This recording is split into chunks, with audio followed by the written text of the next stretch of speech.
Today's video, I'll be retrofitting the 50DN alternator that was OEM on the Bluebird.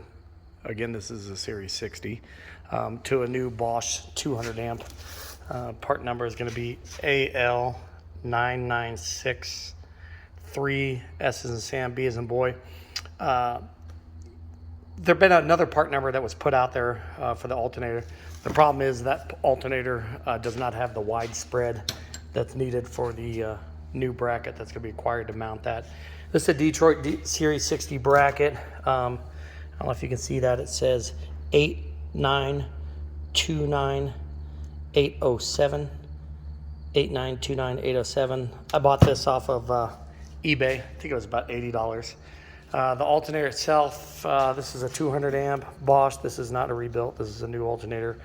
I ended up purchasing it off of Amazon. I think it was $260. And then you also have to buy the pulley for this. And I found that on eBay. That was about $100.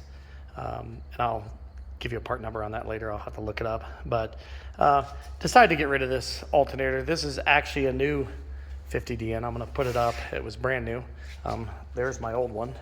And when I redid the bus engine compartment, I just updated to the new one. There was nothing wrong with that old one. It did leak a little bit, but they all do. You're seeing the bottom side of this alternator. But it was brand new. I picked it up, and it's just a lot of weight. It's a lot of weight. It takes up a lot of room, and I want to open up the bus. So this is obviously the bracket, the support bar, and the alternator itself. So the new alternator is self-regulating, so I'll be eliminating the voltage regulator. And so I'll only need one wire to go to the alternator straight to the charging system on the bus for the batteries. And so I did go out and buy a variety of different long nuts and bolts for the install, just to make sure that I had everything here. I'll also be eliminating a bunch of the oil supply lines and return lines.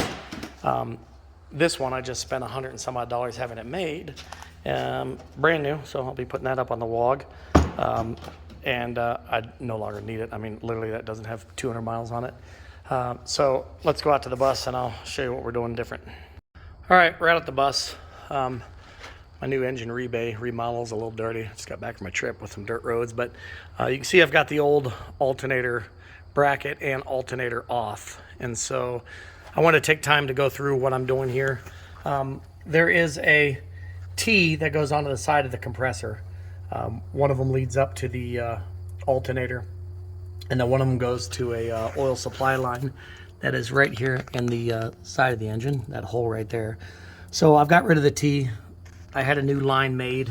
I have a 45 degree, or excuse me, 90 degree fitting here, and then a 45 degree fitting here.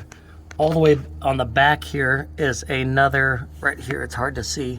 There's another hole that has to be plugged. And then the big one, and I don't know if you can see it down there, is where the big oil supply line, let me see if I can get it, on the side of the, I don't know if you can see that up there, on the side of the, there she is. Hope I can get that good for you guys. Oil pan, that's got to be blocked off. You can kind of see it all the way down there, right there. That's I think it's a 1-inch cap that has to be blocked off. Now, the voltage regulator on this bus is now gonna go away. I don't need it anymore. Bye-bye. I was actually having problems with that voltage regulator and decided I'm just gonna upgrade the whole entire system. So I will get this thing started, and then I'll show you the results. Have the alternator installed. This wasn't a real difficult project, but it did present some challenges in terms of locating the correct belt. I was given several different part numbers by different WOG members. None of those belts worked because of the variances in the buses and how they're set up. So I needed a longer belt, which I've got on order. This is a 12 rib belt, 42 millimeter width. And you've got to get your length by wrapping a measuring tape around the pulleys, figuring out what your minimum length is, and then looking at the inside usable length, not the outside length, on the Gates website, and pick your belt. Unfortunately, mine's rear belt, and it's going to take about a week or so to get. But I've got the bracket installed. I don't have this top bolt done because I've made a bracket that goes from here over the transmission dipstick to support this so it doesn't bounce. The alternator's in, the Cummins pulley is in, and the new bracket that I made to adjust the alternator out. Some guys have just taken a piece of metal and they use a pry bar to tension the alternator. I want to do it different because I don't have a lot of space. I'm going to have about 3/4 inch of extra length when I get this new belt. So I put a 6-inch bolt through, use the nylon nut to secure it down and keep it in place. And then these 2 bolts will be used to adjust it out. This bolt will be used to adjust it in. Once I get it set, I can take this bolt, back it over, and I'll lock that in. But overall, it went pretty easy. My belt has an auto tensioner on it, or bus has an auto tensioner on it already. So that may be a variance in what other guys are coming up with for belt sizes.